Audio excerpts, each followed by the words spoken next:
Dear students, today's in this video we cover the remaining rules of divisibility. Last video में हम 7 तक विभाज्यता के rules पढ़ चुके हैं। अब देखिए हम 8 से विभाज्यता के नियम पढ़ेंगे। 8 से विभाज्यता के दो नियम होते हैं। तो पहला नियम क्या है? यदि किसी संख्या के इकाई, दहाई व सैकड़े के अंक शून्य हैं। अगर कोई बड़ी सी संख्या दी गई है और उसके इकाई, दहाई और सैकड़े के अंक शून्य हैं, अगर इकाई, दहाई और सैकड़े के अंक शून्य हैं तो वह संख्या 8 से कट जाएगी। तो इधर भी देख सकते हैं, एक बार फिर से देख लीजिए। यदि किसी संख्या के इकाई, दहाई व सैकड़े के अंक शून्य हैं तो वह संख्या 8 से विभाजित हो जाएगी। ये एग्जाम्पल देख सकते हैं आप। अब 13,108 ये इतनी संख्या लिख ली है और इसमें कितने शून्य हमें और बढ़ाने हैं? 3 शून्य, क्योंकि इकाई, दहाई और सैकड़े के अंक क्या होने चाहिए? शून्य। अब हम इसे काट के देख सकते हैं, ये 8 से आराम से कट जाएगा। अब इसे हम 8 से काटेंगे, जैसे 8 एकम 8, 5 बचे यहाँ पे, तो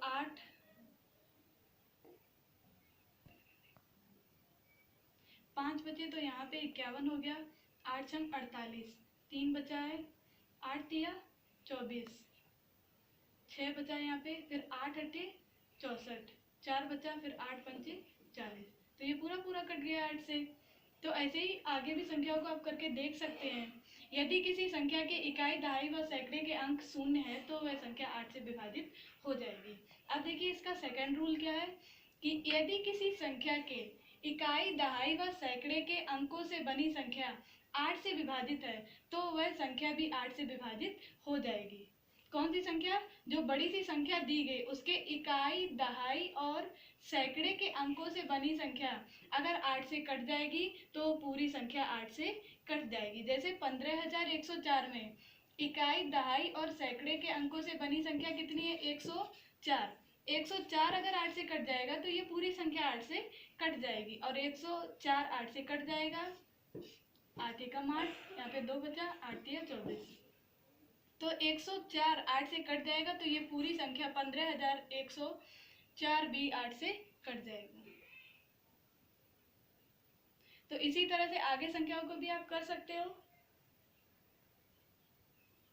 एक बार इसे फिर से देख लीजिए कि यदि किसी संख्या के इकाई, दहाई व सैकड़े के अंक शून्य हैं। इकाई, दहाई व सैकड़े के अंक क्या हैं? शून्य। अगर इकाई, दहाई, सैकड़े के अंक शून्य हैं तो वह संख्या 8 से कट जाएगी। इसी तरह से अगर इकाई, दहाई और सैकड़े के अंकों से बनी संख्या अगर इकाई, दहाई व सैकड़े से बनी संख्या 8 से कट जाती है तो ये पूरी संख्या 8 से कट जाएगी। अब इसे आप नोट कर लीजिए एक बार।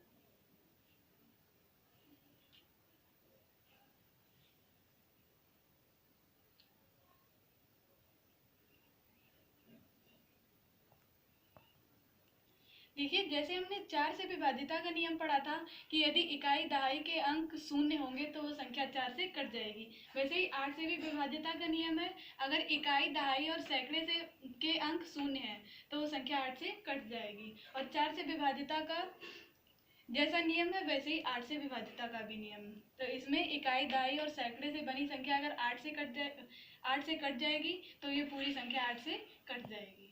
अब देखिए 9 से विभाज्यता का नियम क्या है कि यदि किसी संख्या के अंकों का योग 9 से विभाजित है तो वह संख्या भी 9 से विभाजित हो जाएगी। ये बिल्कुल 3 की तरह है। 3 से विभाज्यता के नियम हम लोग पढ़ चुके हैं। उसमें क्या था कि अगर किसी संख्या के अंकों का योग 3 से विभाजित है, अगर किसी संख्या के अंकों का योग 3 से कट जाता है तो वो संख्या भी 3 से कट जाएगी। उसी तरह से ये 9 से विभाज्यता का नियम है कि यदि किसी संख्या के अंकों का योग 9 से विभाजित है, अगर कोई बड़ी सी संख्या दी गई है और उसके अंकों को जोड़ें, अगर वो 9 से कट जाए तो वह संख्या भी 9 से कट जाएगी।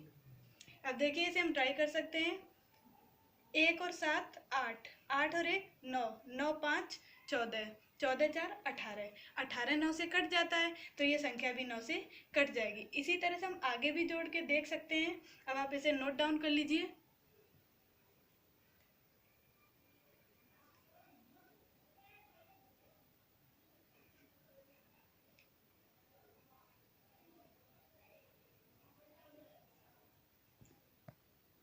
अब देखिए 10 से विभाज्यता का नियम क्या है कि यदि किसी संख्या के इकाई का अंक शून्य है, अगर कोई बड़ी सी संख्या दी गई और उसके इकाई का अंक शून्य है तो वह संख्या 10 से विभाजित हो जाएगी। यदि किसी संख्या के इकाई का अंक शून्य है तो वह संख्या 10 से विभाजित हो जाएगी। अगर कोई बड़ी सी संख्या दी गई और उसके इकाई का अंक 0 है तो वह संख्या 10 से विभाजित हो जाएगी, तो वह संख्या 10 से कट जाएगी।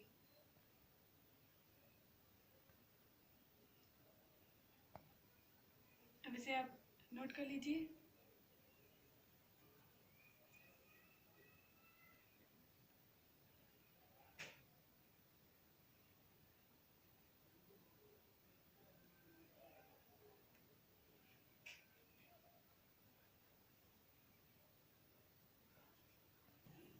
अब देखिए 11 से विभाज्यता के नियम, दो नियम होते हैं।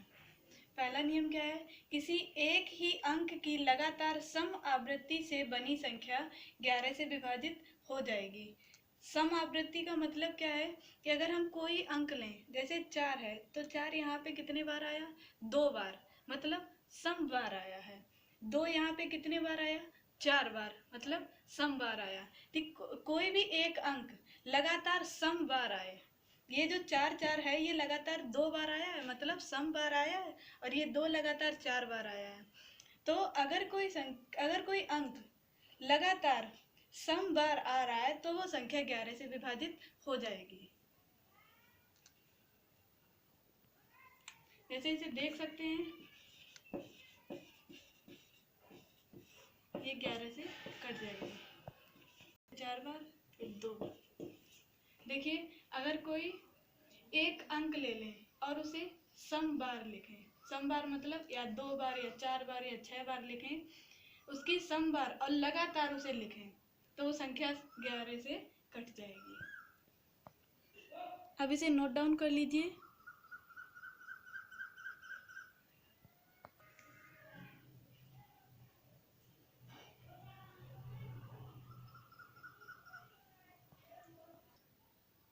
अब देखिए 11 से विभाज्यता का दूसरा नियम क्या है कि यदि किसी संख्या के सम अंक तथा विषम अंक स्थान पर आने वाले अंकों के योग का अंतर शून्य हो तो वह संख्या 11 से विभाजित हो जाएगी। अब देखिए 11 से विभाजित कैसे हो जाएगी संख्या, क्या लिखा है इस लैंग्वेज में, क्या बताया गया है कि यदि किसी संख्या के सम अंक तथा विषम अंक स्थान पर आने वाले अंकों के योग का अंतर शून्य हो तो वह संख्या 11 से विभाजित हो जाएगी। देखिए क्या बताया गया, सम अंक स्थान तथा विषम अंक स्थान। सम अंक स्थान का मतलब क्या है, जैसे 5 है, 5 पहले नंबर पे आ रहा है, मतलब 1 नंबर पे आ रहा है, 1 2 नंबर पे आ रहा है, 4 3 नंबर पे आ रहा है, 8 4 नंबर पे आ रहा है। तो इसका मतलब क्या है, 5 और 4 विषम स्थान पर आ रहा है, 1 और 8 सम स्थान पर आ रहा है। तो देखिए इन दोनों को जोड़ें और इन दोनों को जोड़ें, फिर आपस में उनका अंतर निकालें। अगर वो शून्य आ जाता है, अगर वो 0 आ जाता है तो ये संख्या 11 से विभाजित हो जाएगी। तो एक बार हम करके देख लेंगे। अभी एग्जाम्पल देखिए, क्या लिखा है कि यदि किसी संख्या के सम अंक तथा विषम अंक स्थान पर आने वाले अंकों का योग। सबसे पहले क्या दिया गया कि सम अंक स्थान पर आने वाले अंकों का योग। देखिए सम अंक स्थान पर कौन कौन से अंक आ रहे हैं, 1 और 8, 2 और 4 नंबर पे आ रहे हैं, 1 और 8, तो हमने 1 और 8 को उधर लिख लिया है। इधर विषम अंक स्थान पर आने वाले अंकों का योग, विषम स्थान पर कौन कौन से अंक आ रहे हैं, 5 और 4, तो हमने इधर 5 और 4 को लिख लिया। अब क्या करना है, इनका विषम तथा सम स्थान पर आने वाले अंकों का योग, इनका योग करना हमें। योग का मतलब क्या होता है, इन्हें हमें जोड़ना है, 5 और 4 को जोड़ना है इधर, और उधर 1 और 8 को जोड़ना है। देखिए विषम अंक स्थान पर आने वाले अंकों का योग किया, 5 और 4 को जोड़ा, कितना आ गया 9। इधर 1 और 8 को जोड़ा तो कितना आ गया 9। अब इनका क्या निकालना है, अंतर। अंतर का मतलब होता है घटाना, इनका अंतर निकालेंगे। 9 में से 9 गया तो कितना बचेगा, 0, यानी कि शून्य बचा है। तो शून्य बचा है तो ये क्लियर हो गया है कि 5148 11 से कट जाएगी। इस तरह से आप और सभी को करके देख सकते हैं। अब इसे नोट कर लीजिए।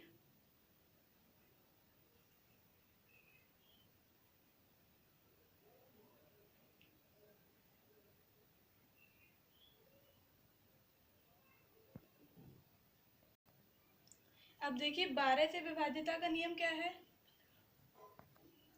देखिए 12 से विभाज्यता का नियम क्या है कि यदि कोई संख्या 3 व 4 से अलग अलग विभाजित हो जाती है तो वह संख्या 12 से भी विभाजित हो जाएगी।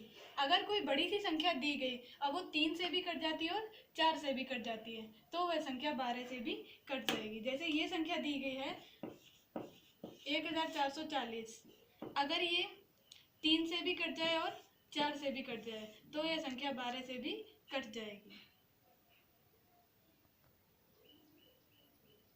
ये देखिए 3 से एक बार इसे डिवाइड करके देख रहे हैं।